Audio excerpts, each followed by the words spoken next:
a partir da mudança de política econômica na China, a China vem crescendo a taxas médias de 10% ao ano. Agora, recentemente, no último trimestre, eu acho que foi no trimestre anualizado, seriam 13,9%. Né? E é uma transformação extraordinária, é um país que deixou de ter um sistema econômico socialista, passou a ter um sistema econômico progressivamente capitalista, gradualmente, né? Mantendo uma estrutura política de partido único e uma estrutura política peculiar, digamos, que permaneceu e que fez com que a China já venha a ser hoje a segunda maior potência econômica do mundo, a caminho de se tornar a primeira potência, na própria medida em que os outros países, o outro país, que são os Estados Unidos, ainda em crise econômica, com dificuldades, e a China crescendo a taxas muito superiores. Né? Esse fenômeno se verificou a partir de uma transferência enorme de capitais e de tecnologia, digamos, daquilo que se chamava antigamente Ocidente, dos países desenvolvidos para a China, em busca da mão de obra organizada, disciplinada, e que o regime comunista já havia dado condições mínimas, pelo menos nas cidades, de saúde, de educação. Né? Então, esse fluxo enorme de capitais é ele que propulsionou, nos primeiros momentos, nas primeiras décadas, talvez, a maior parte do desenvolvimento econômico chinês, que não é um desenvolvimento autóctone. Né? Na China, havia, até pelo menos um ano ou dois atrás, 33 mil empresas japonesas. 33 mil empresas produtivas japonesas, não escritórios, produtivas japonesas, empregando 9 milhões de pessoas.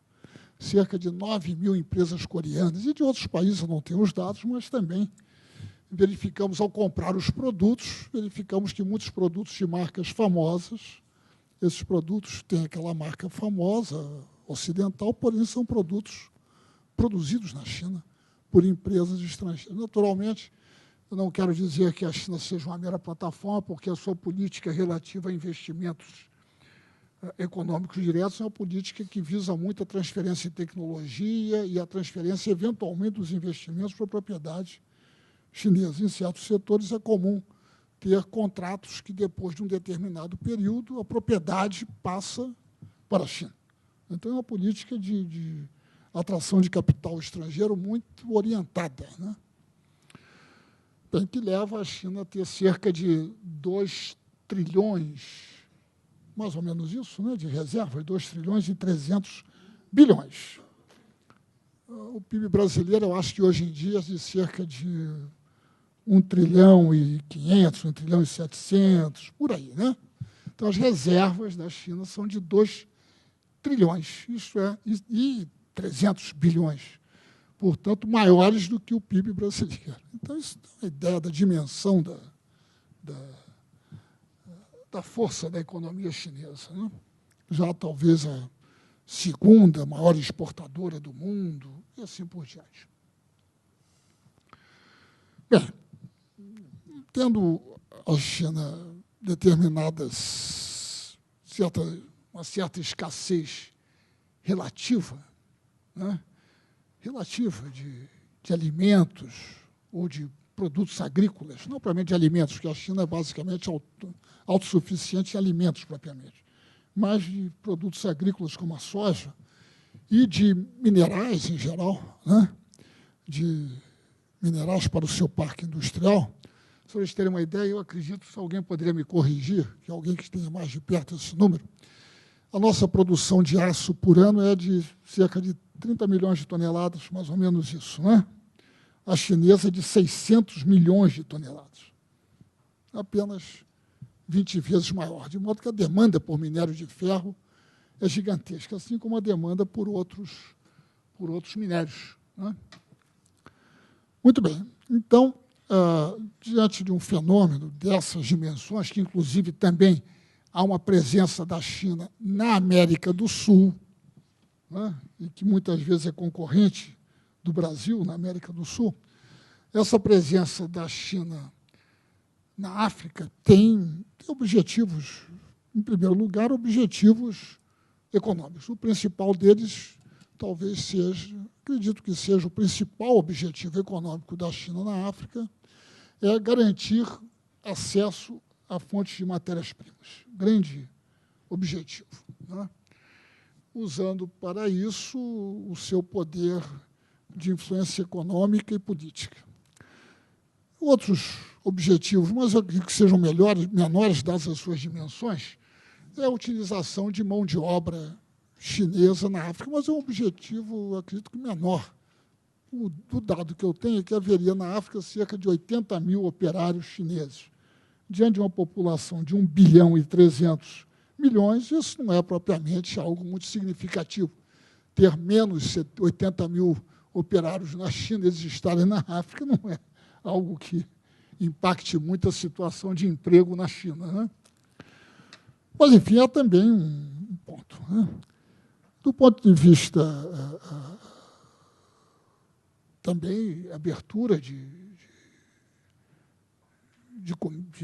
mercados para as manufaturas chinesas na África, certamente é um objetivo, né? Um objetivo de natureza econômica e que vem sendo muito bem sucedido, né? O dado que eu tenho é que o comércio da África com a China, o comércio sino-africano, teria aumentado de 10 bilhões de dólares para 106 bilhões entre 2002 e 2008, mais ou menos. Um aumento extremamente significativo. E, naturalmente, acho que isso também é importante, é obter o apoio africano diante de determinadas questões de política internacional. Toda essa aproximação econômica que não se limita, naturalmente, apenas à busca de fontes seguras de abastecimento de matérias-primas, né? Não se limita a isso. Quer dizer, há um número muito grande de empresas chinesas hoje em dia já investindo, trabalhando produtivamente na China. Há uma série de medidas que foram tomadas, certamente, de grande interesse para os países africanos. Entre eles, o perdão significativo da dívida, cerca de, ao todo, uns 3 bilhões de dólares, mais ou menos, né? Os dados que eu tenho talvez estejam um pouquinho desatualizados, mas havia havido um perdão inicial de 1,3 e depois havia sido prometido outro perdão posteriormente. Também um outro instrumento importante de atuação, que tem aspectos econômicos e políticos, é a abertura do mercado chinês para os produtos africanos. Quer dizer, a redução das tarifas africanas, das tarifas chinesas, a zero para cerca de 400 e poucos produtos de exportação da África, né? A criação de um grande fundo de investimentos, o Fundo Sino-Africano de Investimentos, a concessão de linhas de crédito, assim, desse fundo deve ter cerca de uns 20 bilhões de dólares.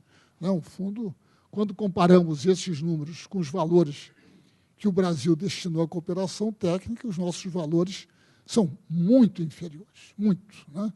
Os nossos valores são na volta de dezenas de milhões de dólares, né? Eles estão trabalhando na casa dos bilhões de dólares, né? Nós estamos trabalhando nas dezenas de milhões, né? É uma outra escala, né? Mas, naturalmente, dentro desse eles criaram um Fórum África-China, que já se reuniu várias vezes, né? Convidam e, naturalmente, financiam a presença de um número muito expressivo de chefes de Estado africanos quando o fórum se realiza na China, né? Enfim. E, além de programas de cooperação técnica, de bolsas e assim por diante, né? No caso brasileiro, eu acho que as nossas